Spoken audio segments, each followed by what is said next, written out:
इंसान रोज खाना खाता है, सुबह, दोपहर, शाम। इतनी सामान्य आदत है कि उस पर सवाल करना ही अजीब लगता है। लेकिन कभी रुके हो एक पल के लिए और खुद से पूछा हो कि यह सिलसिला शुरू कब हुआ?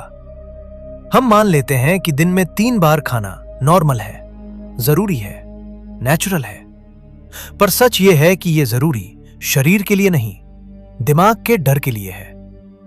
आज भोजन की कोई कमी नहीं है, फिर भी हम खाते रहते हैं, कभी भूख में, कभी आदत में, कभी सिर्फ समय देखकर। असल में हम अपने पेट से नहीं, अपने डर से खाते हैं। यह डर हमारा नहीं है, यह हमारे पूर्वजों का है, जिन्होंने ऐसे दिन देखे जब खाना मिलना किस्मत हुआ करता था, जिन्होंने भूखमरी देखी, जिन्होंने खाली पेट सोने की आदत नहीं, मजबूरी झेली।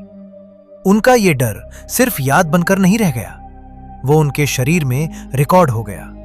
और वही रिकॉर्ड आज हमारे डीएनए में चल रहा है। इसलिए हमारा दिमाग आज भी यही मानकर चलता है कि खाना अभी है तो खा लो, स्टोर कर लो, जमा कर लो, क्योंकि उसे डर है कि पता नहीं अगला मौका मिलेगा या नहीं।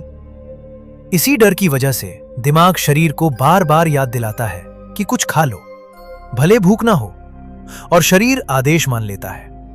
लेकिन इस प्रक्रिया में एक बहुत समझदार और प्राकृतिक सिस्टम चुपचाप दब जाता है। शरीर सिर्फ जमा करना ही नहीं जानता, शरीर साफ करना भी जानता है, रिपेयर करना भी जानता है, खुद को नया बनाना भी जानता है। लेकिन वो ये सब तभी करता है जब उसे लगातार बाहर से खाना नहीं मिलता। जब कुछ घंटे बिना खाए गुजरते हैं तो शरीर सोचता है, चलो अब अंदर देख लेते हैं। वो बाहर से ऊर्जा लेने की बजाय अंदर जमा फैट को जलाना शुरू करता है।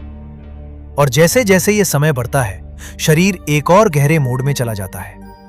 वो पुराने, कमजोर और बेकार सेल्स को हटाने लगता है। एक तरह से अंदर की सफाई। यही सफाई शरीर को हल्का बनाती है। यही प्रक्रिया शरीर को फिट रखती है।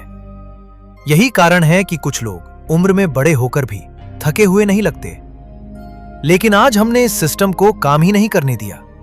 हम हर थोड़ी देर में कुछ न कुछ डालते रहते हैं। और जब कूड़ा डालने का सिलसिला लगातार चलता रहे तो सफाई कैसे होगी? सफाई करने वाला कर्मचारी खड़ा रह जाता है और कूड़ा जमा होता जाता है। आज हम भूख से नहीं खाते, हम उस डर से खाते हैं जो कभी हमारे पूर्वजों की जरूरत था और आज हमारी आदत बन चुका है। और सबसे दिलचस्प बात क्या है? आज यही आदत सिर्फ हमारे शरीर को नहीं, पूरी व्यवस्था को चला रही है। खेती, बाजार, होटल, दवाइयां, अस्पताल, पूरा कारोबार, सब टिका है हमारी इस आदत पर कि हम खाना स्टोर करते रहें। शायद अब सवाल यह नहीं है कि खाना कब खाना है, सवाल यह है कि क्या हम कभी अपने डर को आराम करने देंगे।